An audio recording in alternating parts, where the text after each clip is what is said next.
ہم اس ملک کے غلام ہیں اور غلام ہی رہیں گے۔ جب آپ کا مخلص بندہ آئی ایم ایف کے پاس نہیں جا رہا تھا تو آپ نے حفیظ شیخ کو اس کی جگہ لا کے آئی ایم ایف کے پاس گئے۔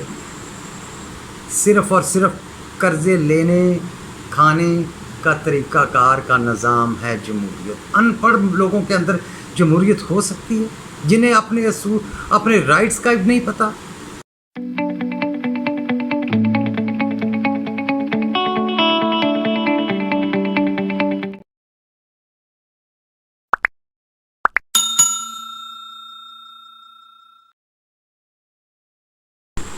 اعوذ باللہ من الشیطان الرجیم، بسم اللہ الرحمن الرحیم۔ السلام علیکم بیٹا۔ یار آج نا مجھے ویڈیو کا میرا کوئی پروگرام نہیں تھا، لیکن آج ایک بندے نے مجھے پریشان کر دیا کہ 22 کروڑ عوام جو ہے یہ ایک قوم ہے یا غلام ہے۔ خیر وہ تو قوم ہی سمجھ رہا تھا، اور میں نے اس کو سمجھایا کہ یہ قوم نہیں غلام ہے، اور کس کے غلام ہیں یہ فیصلہ آپ لوگ کر لیجئے گا۔ میں نے پوچھا کہ حکومت نے 150 کا پٹرول 250 میں کر دیا، 100 روپیہ بڑھایا، کتنے پرسنٹ یہ بنتا ہے؟ 75%۔ تو 75% آپ چیزیں مہنگی کر لو۔ آپ کا میڈیسن کا بزنس ہے، آپ نے اس کو 200% مہنگی کیوں کر دی؟ 2 روپے والی چیز 6 روپے کی کیوں کر دی؟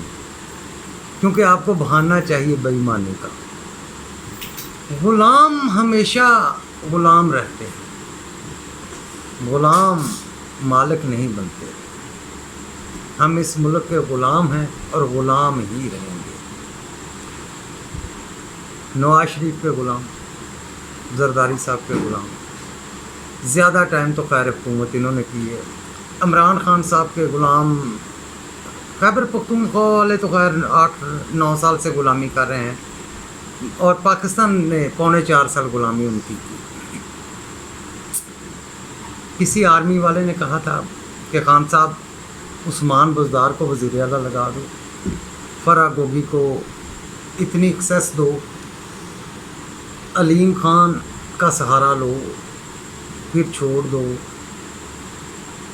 جب آپ کا مخلص بندہ آئی ایم ایف کے پاس نہیں جا رہا تھا تو آپ نے حفیظ شیخ کو اس کی جگہ لا کے آئی ایم ایف کے پاس گئے۔ اس کو نکال دو پارٹی سے، اسد عمر کو۔ مجھ سے کسی بندے نے پوچھا کہ پہلا قرضہ پاکستان پہ کس نے لیا تھا؟ میں نے کہا لیاقت علی خان نے لیا۔ کس وقت لیا تھا؟ اس وقت جب انڈیا نے آپ کو پیسہ نہیں دیا تھا، جب آپ نے آزادی حاصل کی، حضرت قائد اعظم رحمۃ اللہ علیہ کو پاکستان کے حصے کا پیسہ نہ دیا، جس پہ گاندھی صاحب نے بھوک ہڑتال بھی کی تھی۔ تو آپ 1948 میں اللہ کو پیارے ہو گئے۔ اس کے بعد پھر شروع ہو گیا لیاقت علی خان صاحب کا دور۔